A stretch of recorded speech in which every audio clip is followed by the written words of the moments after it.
Every shift is different.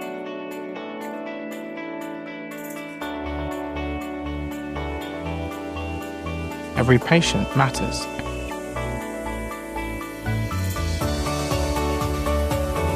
Every role has a story. This is a day in the life of a nursing associate.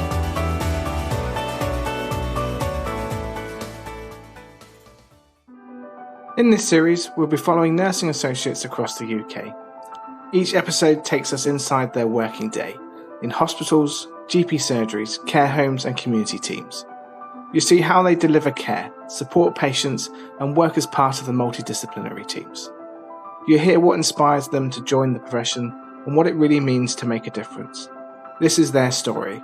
This is a day in the life of a nursing associate. Hello, I am here at Salford University today, here to meet a very special nursing associate who started off her career back in 2019 as a registered nursing associate, has now pioneered her own route here at Salford University. Today at the University of Salford, we meet Ayesha Leonard. Ayesha is a registered nursing associate and teaching and learning fellow, combining frontline clinical experience with a role in education. Alongside her nursing work, she supports the development of future healthcare professionals, helping shape learning within the university and beyond. The University of Salford plays a key role in educating nursing associates, bridging academic learning with real-world practice, a balance reflected in Ayesha's own journey. Hi, my name is Ayesha Leonard. I am a registered nursing associate, but I'm also a teaching and learning fellow at Salford University. Brilliant. Fantastic. So thank you very much for joining us. So what I'm going to get you to do first is just answer one of the questions. So let's start where it all began, really. So what first drew you into healthcare and what were those kind of early days like as in a career and the healthcare support worker? My career started back in the year of 2000 and I was a carer in the community and I did it part-time. I'd always wanted to be a nurse. I was a customer sales advisor back in the day and decided that I was taking a part-time job in the evenings. I'd just got my mortgage actually. I needed to pay my bills.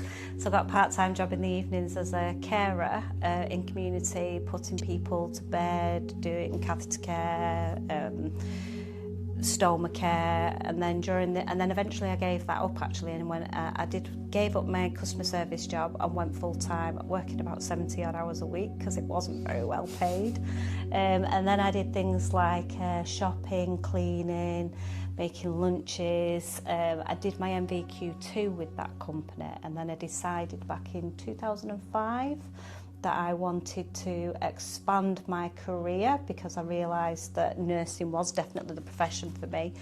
I'd always wanted to be a nurse since I was a little child, but life experiences take you in other directions. So I then applied at the hospitals. I think I applied for about 5 different jobs and was offered all 5. So I could then pick and choose which one I wanted. So I joined North Manchester General Hospital on the colorectal and hepatobiliary surgery, and I stayed there for about 14 years. Wow. Loved it, absolutely loved it, and gained all sorts of different clinical skills as a Band 2 support worker.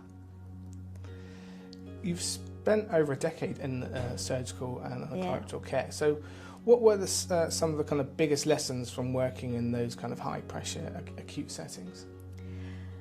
I think because it was a massive cancer unit, I think on my first day was the first day on that ward, was my first experience of death.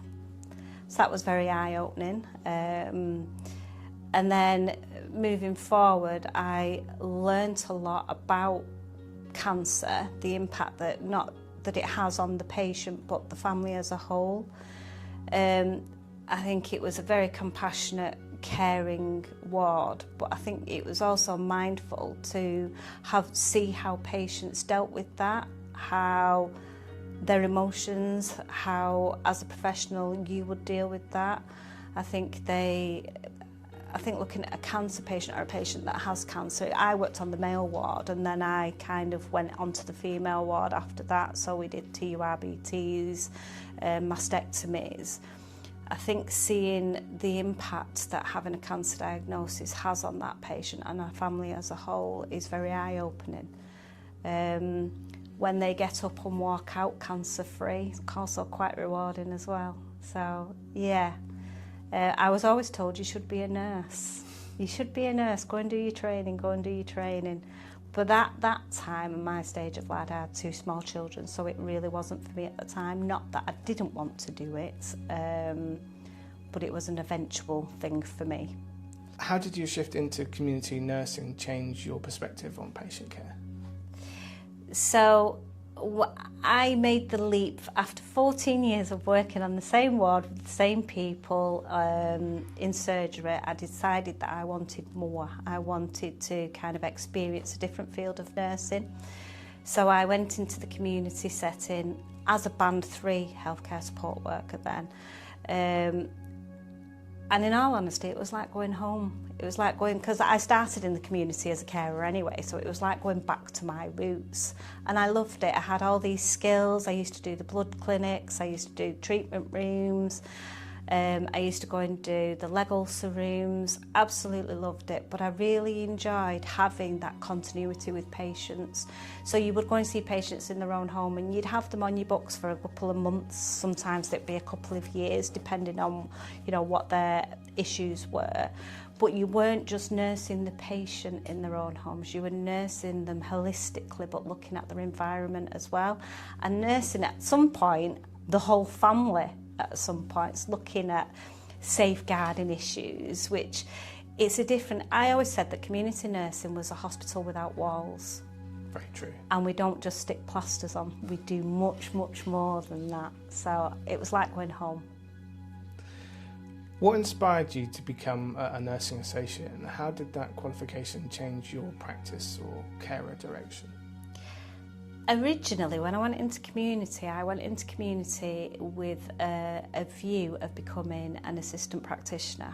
And when I inquired about the assistant practitioner programme, I was advised that there was a new programme out to kind of hold myself back a little bit. But I wasn't told what this new programme was. But I was told to keep my eye open on the NHS jobs. And then when I kind of looked at NHS jobs and found trainee nurse and associate, which is what we were called back in the day, I thought, yeah, this sounds right up my tree. So obviously I was part of the pilot cohort, like yourself. I applied and I was accepted. I think there was only the trust that I worked for at the time, I think they only took on maybe about 48 of us. But I do think the applications that they had were very high numbers. So I was quite proud to get a place and excited, but didn't know... I don't think anybody knew at the time what it entailed, in all fairness. I just thought... We didn't even know whether we were going to be registered at that time. It was kind of... They were laying the tracks as we were kind of on it, really. I suppose we were a bit like guinea pigs on this programme. Just holding on for dear life. Yeah, that's massively excelled into what it is today. How did you find the transition from being a support worker to becoming a registered nursing associate? It was difficult. They didn't know who we were. I think there was a bit of animosity out there for trainee nurse and associates at the time. I think there was a lot of kind of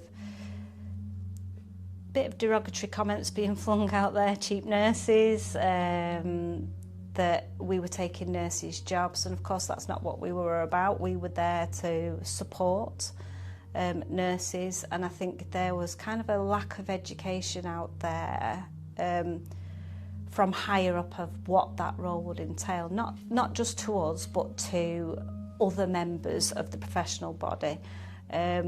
It was hard to navigate. It was hard to gain all the necessary skills and competencies and proficiencies that we needed to pass that programme. It was very much you were in charge of your own learning. I think the programme that we have today and that we see today is far better than what it was when we were training. but it was enjoyable. I think you had to have a voice. If you didn't have that voice, you would sink. And I'm a swimmer, so I swam. So you've now moved into teaching and a learning fellow role. Yes. What led you into education? How does it feel stepping into that space?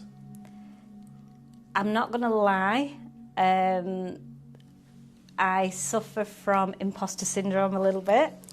So when I first qualified, I did my assessors and supervisors training, and I loved taking students. So although I'd only been qualified a year or so, I think I did my supervisors and assessors training 6 months after I qualified, but I loved taking students. I've been in the industry since health and social care in one way or another since the year 2000. I had a lot of experience. And I just loved giving that experience to students.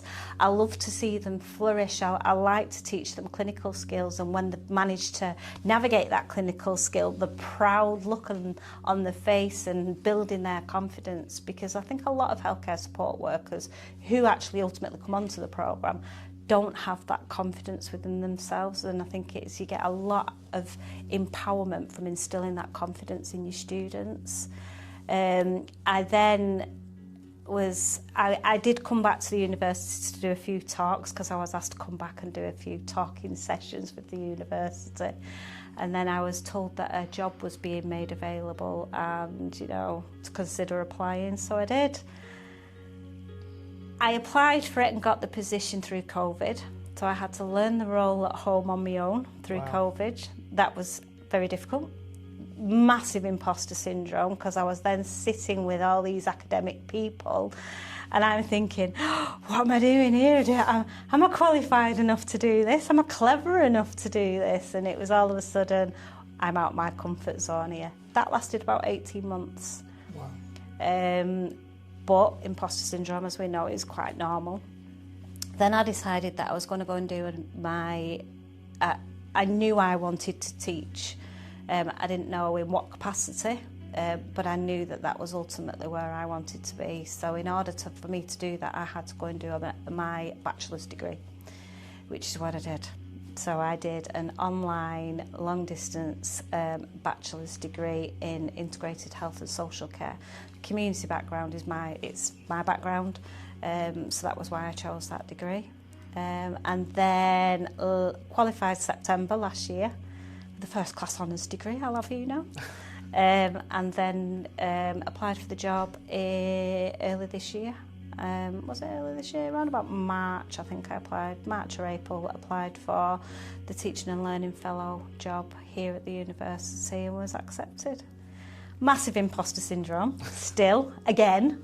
But it's quite nice. I think it's quite nice that I sit on the Nursing Associate programme, which I always did from the day one that I started at the university. And now that they have a registered Nursing Associate actually teaching on the programme, I think is nice, because I have walked that student's journey. I've been where they've been. I've seen the trials and tribulations, the tears. I've been that one that sat there and cried through my journey. And I think the students quite appreciate that as well. I think that they sit there and look at me and think, wow, you can progress. And I think that's a nice thing for students to see.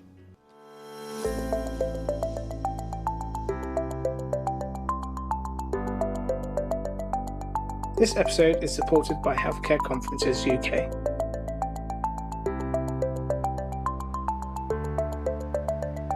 Improve your practice, build your skills. Events designed for real frontline teams.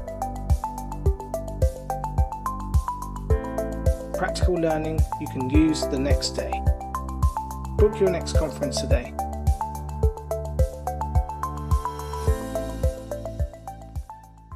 Hi, I'm Nicole Blythe. I'm the Programme Lead for the Nursing Associate Apprenticeship route, but at the moment I'm also covering the fee paying route, our direct entry route as well.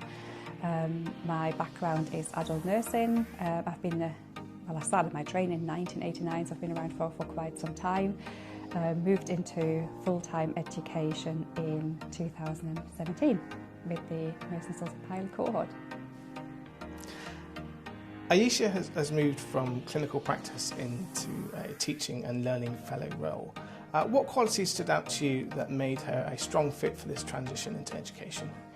So I've known Ayesha since 2017. So the first time we crossed paths was when I was her clinical educator. So at the time, the first year, I still worked out in clinical practice in the trust that she was employed by as well.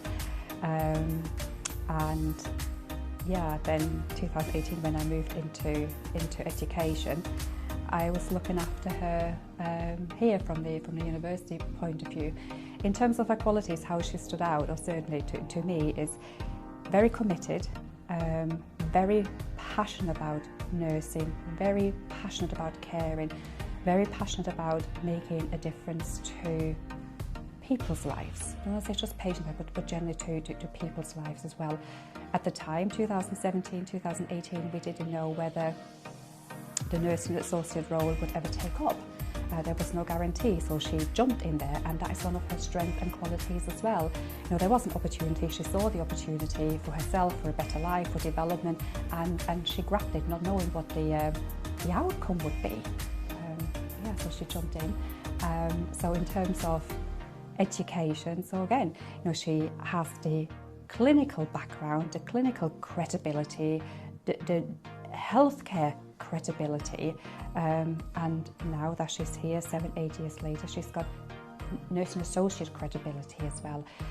I'm a nurse, I teach, I've got loads of things to give, but what I'm not is a nursing associate, so therefore that makes me, to some respect, or many respects, less credible. So in terms of what she brings is the authenticity, the credibility, the knowledge, the expertise, the passion. So what role do you think nursing associates like Ayesha can play in shaping the future of health and social care education? Well, it's not just the future, it's the here and now as well, and that is actually, it is changing the narrative, it's elevating the role, it is getting recognition for the role, it is moving on with the times and changing healthcare and patient landscape as well. So again, she has many years of experience. She's seen many changes in healthcare. She can bring all that in, and that will inform the future as well. She can give hope to students. She can I've kind of lost my track now, all the things, and I'm looking at you now because I know you're standing there. You probably won't be able to show that, so this is a bit where you have to kind of cut that out because I'm just totally the rambling. Outtakes, that's what we do, outtakes. There's plenty of them. You've been exactly. You're an advocate for the future because you were there in the past and you're in the present as well. And it's she understands it, and that is really important. She understands the role. She understands the scope of the role, and she's not frightened of changing. Like I said before, the narrative and the perceptions, and unfortunately are still here. And the majority of us are, especially in this school or in many universities, when you look in nursing midwifery departments or directorates, most of our nursing midwives are not nursing associates. So it takes a very strong character to change narratives, perceptions, and make everybody know that you are around and you're here to stay. I'm actually going to ask you a couple of other questions. Go on. One of them is, what do you think leaders and policymakers are still misunderstanding about the NA role? Let me rephrase that. What do they understand? So, no. I'm just. Yeah. I'm being sarcastic here. It is actually the question is actually what do they understand, and that is my concern. You know, there's a lot they need to understand about the scope of the role, the benefits of the role, and is accepting the role and what the role can bring. So for me, it is not what do they need to learn about the role, it's actually asking the question, what is it you understand? And I'd probably say, and that's only my opinion, they probably know very little and understand very little. So I think a lot of work needs to be done actually explaining the role. And for policymakers, that's not just the government, the HEIs, NHS workforce leads actually need to embrace the role, understand the role, accept the role. I think it's the role acceptance that is really important. It's the fundamental stuff, the fundamental knowledge that doesn't seem to be there. But and I think it's probably, from what I'm thinking, is the world of nursing that is probably the biggest problem and the biggest barrier in terms of the acceptance of the role. Nurses often see the role, don't understand the role, don't want to know the role, see the role as a threat rather than a role that is desperately needed and was identified as being desperately needed, many years ago by Lord Willis. And think outside the box, and I think that's what policymakers need to understand. It's about having the right people in the right job for the right money and the right career progression. That's what I always say. And nurses need to think about their roles, what they do, think outside the box, think of different ways of working. But nursing, and I feel I can say that because I've been doing this since 1989, is very ritualistic, very stuck in their ways, very hierarchical, and quite often, although there's so much good practice out there, and I've been involved in so much good practice and so much change, but actually fundamentally nothing has changed. We like to do things in a certain way because we've always done them like that, and unfortunately, in that respect, I don't feel much has changed. And so it's sort of unfair complete to the nursing world to accept the role and think outside the box. It's really important. How have you seen Ayesha contribute to the wider university or Greater Manchester healthcare community, particularly in her advocacy and leadership work? And do you feel nursing associates can be leaders? Two questions, isn't it, really? So let's pick up on I suppose, the second one. Can they be leaders? Well, why not? They are already leaders, and it's a misconception. Again, it's about the respect and misunderstanding of the role, and it's actually very disrespectful to nursing associates because the labelling, cheap nurses kind of springs to mind, and it's almost sort of, yes, we do have students from disadvantaged backgrounds, and absolutely we want to attract students from disadvantaged backgrounds because we want to give somebody a future, a job, a better life, and I'm all for that. But it's a misconception that everybody is from an impoverished and disadvantaged background, because we have students who come into our programme with a master's degree already, or they have bachelor's degrees already. So why can't they be leaders? What is a leader? Yeah. Why can't you be a manager? Why can't you be a leader? But again, it's sort of this ritualistic thinking. You teach people, as a leader, you need to have qualities, you need to have adequate training, and it's nothing to stop and enable anybody to be a leader. We're all leaders. In terms of what Ayesha's done, well, she stood out, from mentioning the pilot cohort by jumping into the unknown. So that already makes her a leader. That shows her qualities. She's been actively involved in many respects because she jumped into the pilot cohort by shaping the role, shaping how we teach, certainly because she was a student at Salford, and now obviously she works at Salford as a Salford alumni, and how I and how my predecessors run the programme. We listen to our students, we listen to our alumni, so her voice, her comments, her feedback was always valued, and we believe in progression, agility, responsiveness. She is very vocal, otherwise she wouldn't be it. She's a very strong character. She's made her voice known, she made her opinions known, and things have changed as a result. And even when she started her job only a couple of months ago as a learning and teaching fellow, we're making some massive changes at the moment with a podcast assessment. It used to be an exam, now we changed it to a podcast assessment. We won a national award. She wasn't frightened of sharing her opinion of how we could do it better, how we could run the podcast, how we could market, things to look out for, making the student experience better, making the markers experience better. So she didn't really know what she was talking about, but she did know what she was talking about because she's been through it as a student. I know she's done a lot of work in Greater Manchester, so she organised a conference. She's very much part of the Greater Manchester, or Pan-Manchester, we call it SNA, RNA, Community of Practice. It used to be like an operations group, now it's a Community of Practice, where we meet regularly to shape the future career pathways and things like that for the nursing associate, best practice guidance. I'm just very much part of that as well. So, yeah. Brilliant. My last question has nothing to do with why we're here, but like I said to Ayesha and stuff like that, just because you're on the YouTube channel doesn't mean you get away with this question. So pretty much all my guests that ever come on my podcast, I get them to recommend a song that we can add to our SNA and RNA playlist that we have on Spotify. So this is pretty much to get them ready for their kind of maybe their 5th long night shift that they've had, kind of get them ready for the day. So what song can we add from you to request to put on that playlist? Oh my goodness, do you know what? It's just going to be a total random one, only because I listened to this recently. It's a guy called Chris Stapleton, and the song is called Traveller. And the reason for this is, I suppose for the role, it means don't be stagnant, don't be set in your ways. Grab the opportunities, travel, flourish, go somewhere else, don't be held back. Follow your dreams.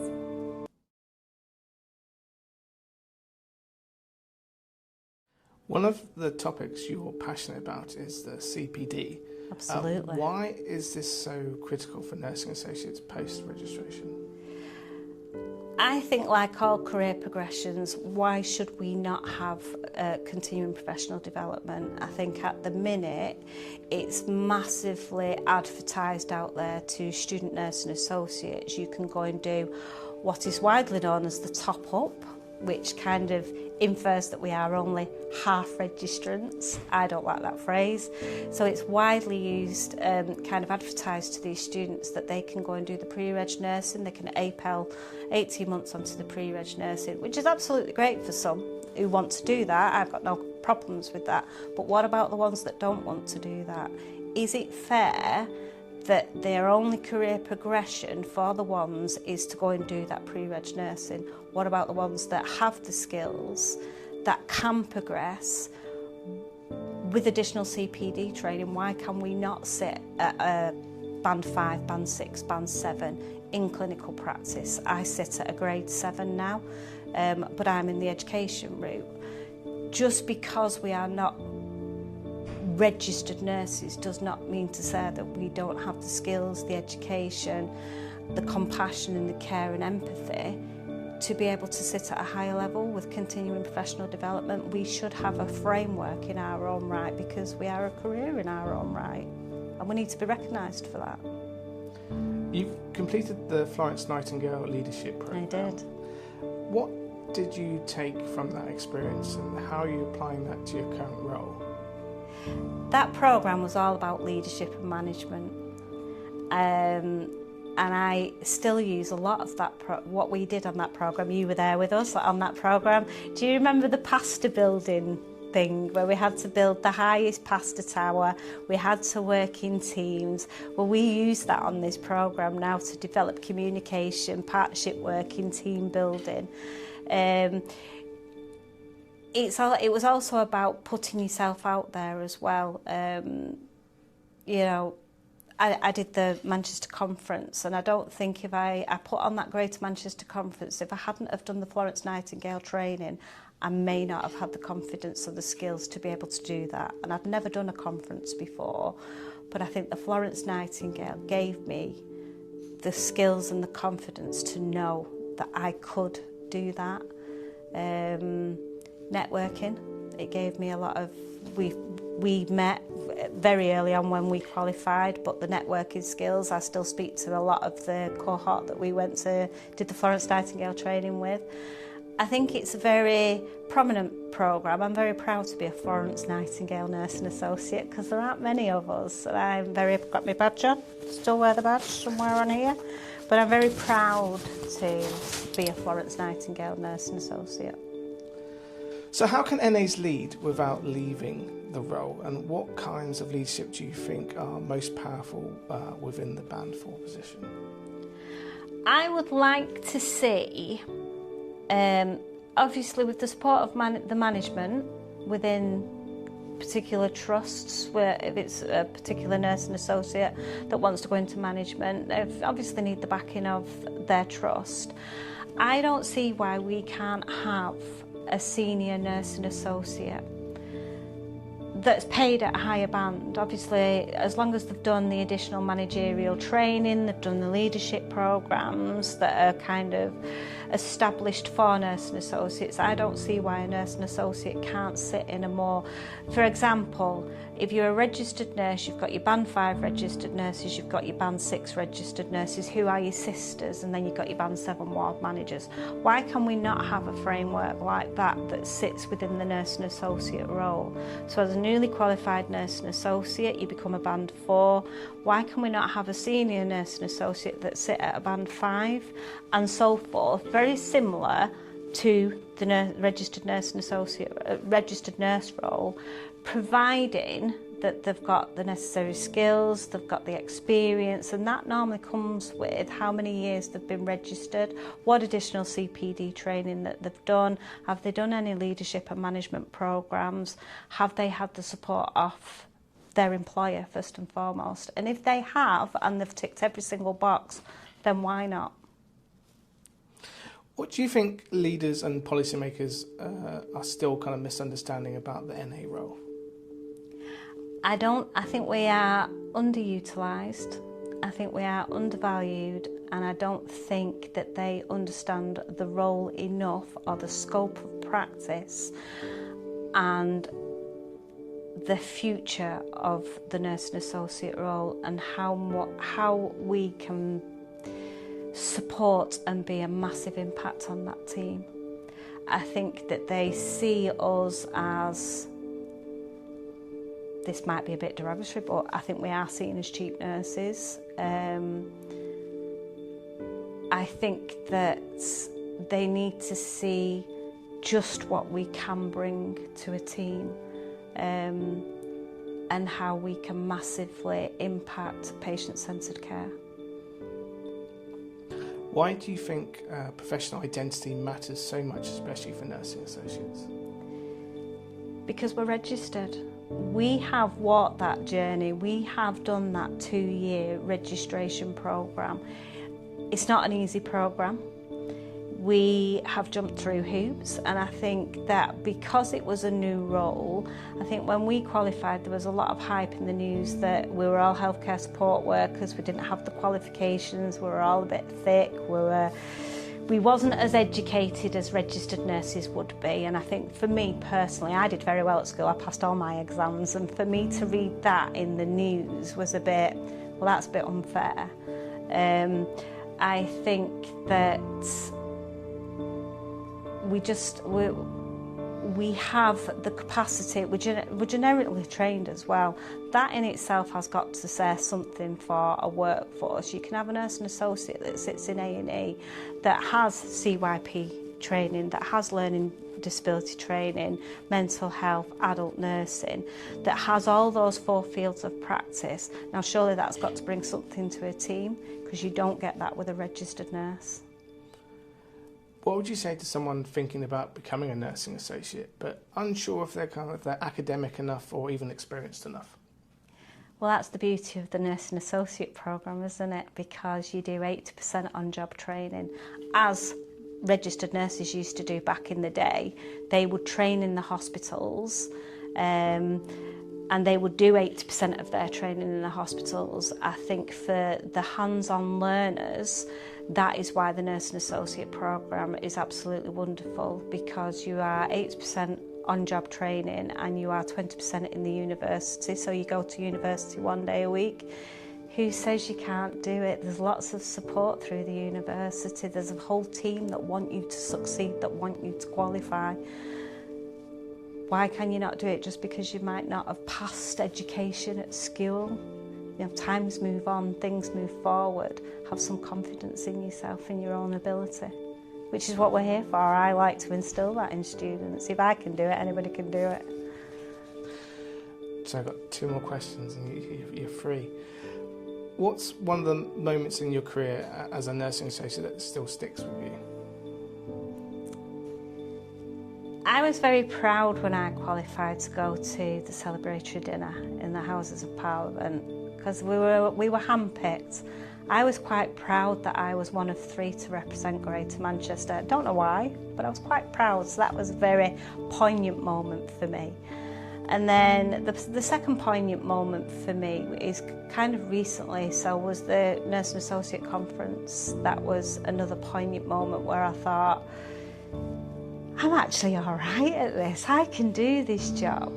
When I was in practice, I loved the care and compassion and the respect and the support that I gave patients. I do miss patient care, I do.